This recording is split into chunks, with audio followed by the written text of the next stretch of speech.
Okay, sorry, the videos just stopped recording. So anyways, as I was saying, the alternative hypothesis is going to be denoted with capital H and a subscript of A. So our alternative hypothesis. So what we're thinking is that the company is lying, that they're actually not putting enough, and so we're thinking that the true proportion of orange M&Ms is actually less than 30%. Okay? Now we do have options for this, so just it depends on the context of the problem. Maybe we think that there's going to be less than, right? So you could have the less than like we had, or maybe we're thinking that the true proportion is actually greater, or we're just going to think that it's just not equal to. Okay, so it's going to be depending on the wording of the question. Okay, now the hypotheses are made like how we defend someone in court here in the U.S., right? So we say that someone's innocent until we can prove that they are guilty. And so we're going to think that the M&M company is innocent, that they are telling the truth, that the hypothesis, the null hypothesis is that the true proportion is 30%. So we're going to believe them, and we're just going to see whether or not they're actually not putting enough. Okay, so that's what we're testing, but for right now, we are assuming that the true proportion is actually 30%. Okay, and so that's just the beginning part of the problem. The next thing is condition, and these conditions are exactly the same as our one proportion z interval, right? So when we make the confidence interval, it's the same also for the sampling distribution proportion. So this isn't new. So we want to make sure that it is random, and if we look, it is a random sample, and so we're good. They told us. Now, when it isn't a random sample and we are just given a sample, then what we want to do is explicitly write that we're going to assume that the sample is representative of the entire population. Next thing that we need to check is the success-failure condition. And again, this is checking that n is large enough. Now, for the success-failure condition, right, what you have to do, so we have to use p, okay? So we want to take p, multiply it by n, which is 50, and that is going to be, so 30% of 50, that is 15, and that's more than 10, and then let's go ahead and check 70% of 50, which we know is going to be 35, and that is more than 10. Okay, so we're good. So we know that n is going to be large enough, and then finally we have our 10% condition. So we're going to take n, 50, multiplied by 10, that's 500, and there are more than 500 M&Ms in the world. Okay, now what this is checking is independence. Okay, cool. So step 1, writing our hypothesis. Step 2, checking our conditions, which we are already familiar with. And then step 3 is the actual mechanics. Okay, so here's how we do this, okay? So I am testing a sample proportion against the true proportion, all right? And so I'm going to use our normal model, right? Because I'm using the sampling distribution for normal model. Now, before I jump into this, let me just explicitly write that out, okay? So I showed all my conditions, and then, of course, we are going to write our statement. All conditions have been met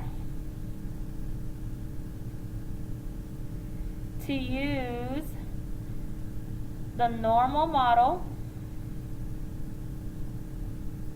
for A, and here's what we're doing, a one proportion Z test, right? It's like the one proportion Z interval, but this time we are actually doing a test. I'm going to underline that. That is a name that we do need to remember. Now, because I'm saying I'm going to use the normal model, I would like you to explicitly write out what that normal model is. And so we have the normal, and we're actually going to be using the sampling distribution. So we have P, right? P is supposed to be 0.3. And then, of course, we would have our standard deviation. So we have 0.3 times 0.7 over n, which is going to be 50. P is 0.3. Okay, so I'm just going to put that in. So that's the normal model that we are using. Okay, so now what we're going to do is calculate the z-score. And so here we're testing our sample proportion against the regular one. So I'm going to just find the z-score of that. Okay, so there's our general formula. Let's go ahead and plug everything in. So we have 0.818, which is our sample proportion, minus the true proportion, which is claimed to be 30%, over the square root of 0.3 times 0.7 over 50. When you punch that all into the calculator, we have negative 1.852. Okay, so just already looking at the z-score, it's not too unusual to get a sample of 18%. Okay, now when do we consider it to be extreme or unusual or very rare to occur is when the z-score is usually above 2. Okay, now let's go ahead and continue. So I found the z-score. Now I am going to have to calculate what we call a p-value, which is just basically the probability of us being able to get our sample. Okay, so in the calculation, I want to find this particular probability. So let's draw a picture. So we're working with our normal model where we know that 0.3 is going to be in the middle, right, because that's the true proportion. We got a sample proportion where we have 0.18 as the proportion, and we want to figure out what's the probability that it's actually less. Okay, so it's going to be based off our alternative hypothesis because we're thinking it's going to be less. So we want to go ahead and find the probability of it being less.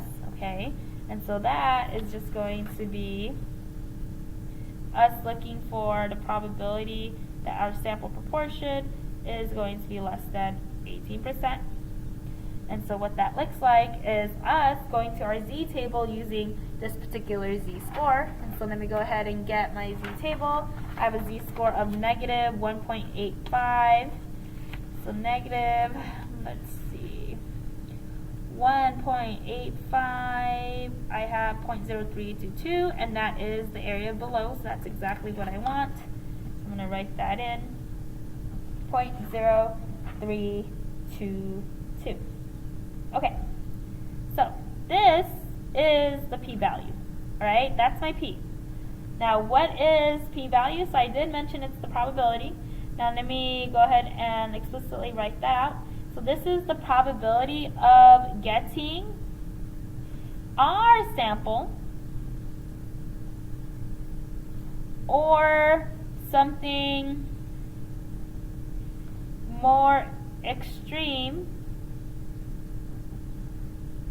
right? So our sample or something that even has less oranges. And we're doing this assuming that the claim is true.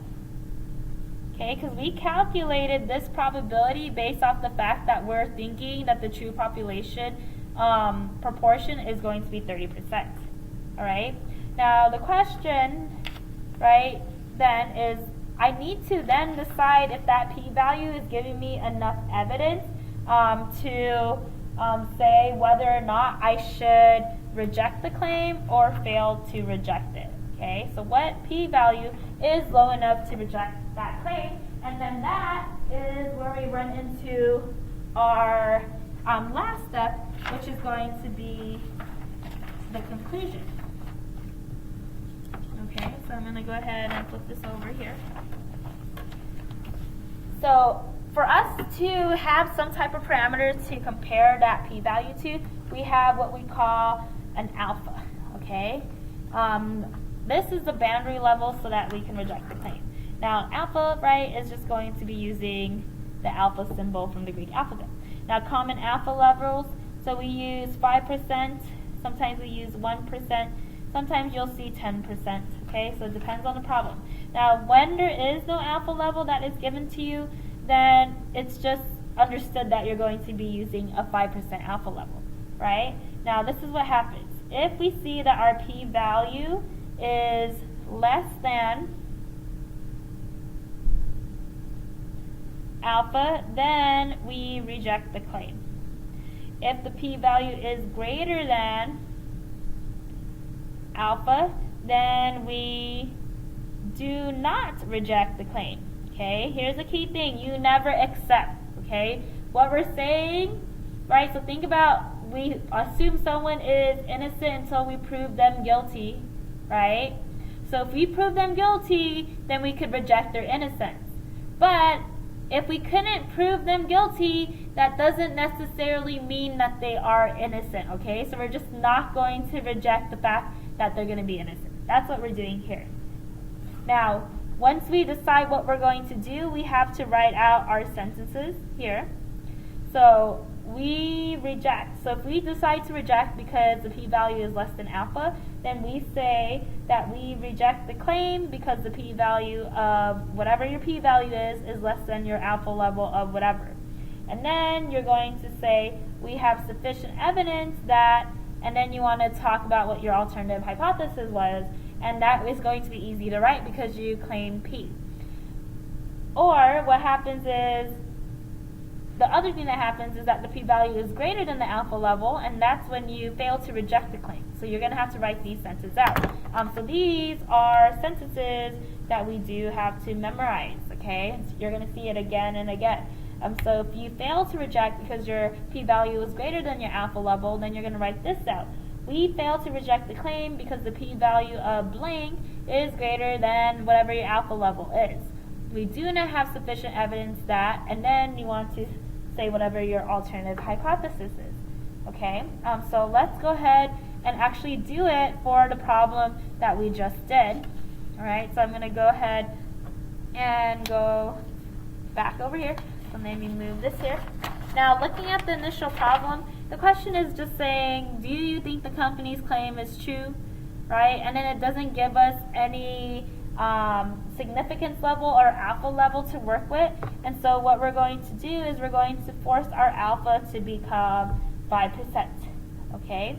Now, our p-value from our calculation of just doing the probability calculation, which is what we have been doing with the sampling distribution, was 0.0322. Now, comparing these two, right, the p-value is less than the alpha, right? 3% is less than 5%. And so, because we're saying it's less, then, right, let's go over here. If the p-value is less than alpha, then we're going to reject the claim. So we're going to reject the claim, and we're going to write out our sentence. So, what that sentence looks like, right? So I'm going to fill in the blank from that sentence in the previous page.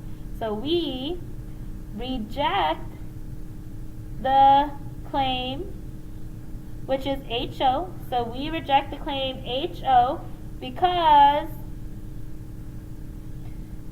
the p-value of 0.0322 is less than your alpha level of 0.05. Okay, so that's the first part.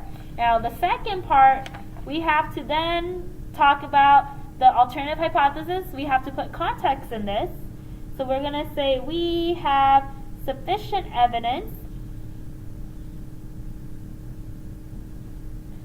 that the true percent of orange M&Ms is less than 30%, period. That's my alternative hypothesis in words, right? And that's why you wrote that earlier. And that is a complete hypothesis problem, all right? And so just think about what we did. Really, the only new thing is this hypothesis writing, and then our interpretation of a p-value, and then what to do with the hypothesis. Okay, so the conditions and the mechanics at this point you should be very comfortable with. Now we're going to just put it in the context of a hypothesis test. Okay, now let's just go ahead and play around with some more examples and just practice writing down the sentences, right? So writing down our conclusion based off our p-value. All right, so let's look at this one. So if I get a sample that 5 out of 50 happens to be orange, then in this situation, right, 5 divided by 50, that is 10%, which is even smaller than the 18%. And so what I have to do, right, is I have to find the z-score of that. So z-score is equal to 0.1 minus that 0.3 over that standard deviation that you have found, right? And our standard deviation, so I never calculated it, so it's 0.3 times 0.7 over 50. Okay, and the square root of all of that. So 0.1 minus 0.3, and then we're going to divide that by the square root of 0.3 times 0.7 divided by 50. Okay, negative 3.086. Okay, already even looking at that z-score, do I believe the claim? No. Right? The p-value, look how far away that is from the original one. Okay, so if I calculate the actual p-value of this, so the probability that we're going to have a sample proportion that is 10% or less, so even more extreme. Right, so I'm going to go over to my table. So I'm looking for negative 3.08, so negative 3.08 right here. I have 0.001. Okay, now, again, no alpha level has been specified, so I'm going to use 5%. And at that point, this, which is my p-value, right, so the probability is the p-value, that p-value is less than my alpha. And at that point, that means I have to reject the claim, and so I have to write out this whole sentence all over again. So let's practice it. So do you believe the claim? No. We reject the claim because the p-value of 0.001 is less than an alpha level of 0.05. Okay? Then we say we have sufficient evidence that, and now we're going to put the alternative hypothesis, but in words and with context, that the true proportion of orange M&Ms is less than, 30%. And then we're done. Okay? Here we go. So now, how about we're working with a sample that is 11 out of 50 orange. Okay, so 11 divided by 50. That's 22%. Okay, so let's find the z-score. So z is equal to 0.22 minus 0.3 over the square root of 0.3 times 0.7 over 50. Okay, so let's punch that in. 0.22 minus 0.3, divide that by the square root of 0.3 times 0.7 over 50, and we're getting negative 1.234. Okay, so then we can actually now find the p-value for the probability.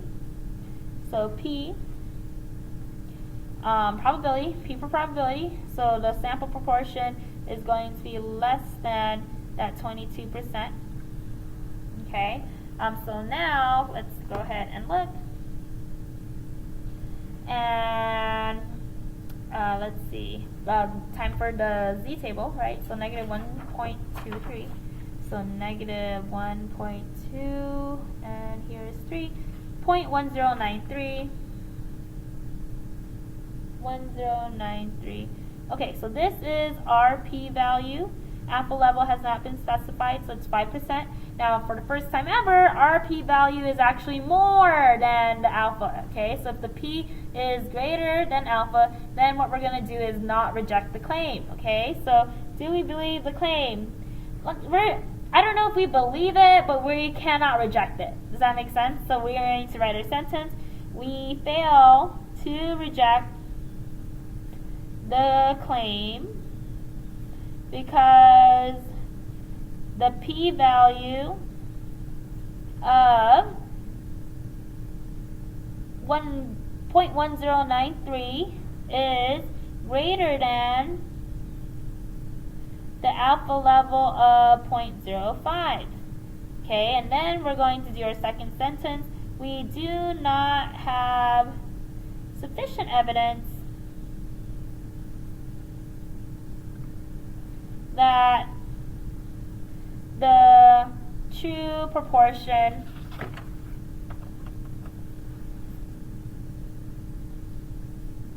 of orange M&Ms is less than 30%, period. Okay?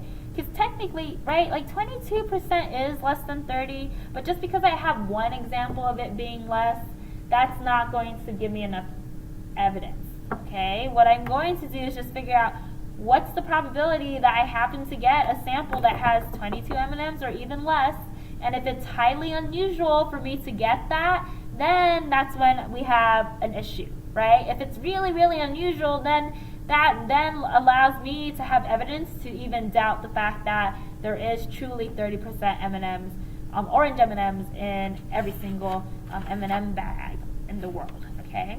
Okay, so that is one full-on example. I showed you how to write out the conclusion sentences depending on what your p-value is, okay? We're going to go ahead and continue to do more examples, right? So that you can see some more happening, okay? So, the second example, okay? So this one's some more about M&Ms. Okay, so M&M claims that the true percent of yellow is 14%. We feel that they may actually be overfilling the bag with yellow. Okay? And so we are going to take a sample, and we find that 12 out of the 75 randomly selected M&Ms are yellow. And so our question is this enough evidence to say that the true percent of yellow M&Ms is higher than what is claimed? Alright, so let's go ahead and identify important pieces of information. Right, so they're saying that the true percent of yellow is 14%, so there's our P. Right, now let's explicitly define what P is. So we're going to let P equal the percentage of yellow M&Ms. Okay, now we have context. And then if we keep reading, they're saying they took a sample of 75, so N is 75, and then we found that 12 out of the 75 are actually yellow. So there's our p-hat, our sample proportion. So 12 over 75, and then when we punch that into the calculator, that's going to be 16%, okay? Now, that is more than the 14%, which is probably why we're wondering maybe that sample is giving us evidence to say that it's actually really, truly higher than the 14% that they're claiming, okay? Okay, so first, I just identified all of that, right? Q-hat, right? I can immediately calculate that. That's going to be 0.84. Okay, so identified the pieces of information I have. This is asking, is there enough evidence to say that the true percent is higher than claimed? And so that's already giving me hints that I actually want to do a hypothesis test, right? So the first thing that we need to do is write out our hypotheses. Okay, so I'm going to explicitly write the steps out again so you can see it one more time. Now the first thing we have to do is our null hypothesis, right? So we have to assume that the claim is true. So that's what we're going to do. And so the claim is that 14% of all M&Ms are going to be yellow. Okay. Now, what we are thinking though is that we actually think they're